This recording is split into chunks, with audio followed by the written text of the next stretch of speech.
மனுஷனுக்கு எவ்வளவுதான் பணம் காசு சொத்து கொடுத்தாலும் போதும்னு ஒருத்தரும் சொல்ல மாட்டான்.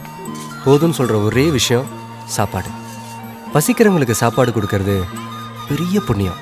சின்னதொரு சோற்றை தானே சிற்றெரும்பு கூடியே தன்னுடைய வீட்டை நோக்கி கொண்டு போகுமே. உள்ளபடி சொல்வதென்றால் சிற்றெரும்பு போல கூட சொந்தங்களை காக்கவில்லை இங்கே நானுமே. கோயில்தான் போனாலும் புண்ணியம் செய்தாலும் என்னுடைய பாவம் தீருமோ? இந்த உலகில் இன்றுதான் என் முகத்தை பார்க்கிறேன், கண்ணிலே ஈரம் சேருதே.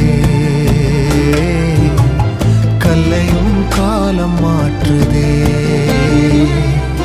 காற்றோடு பட்டம் போல இந்த வாழ்க்கைதான், அடையார் சொல்லக்கூடும் அது போகும் போ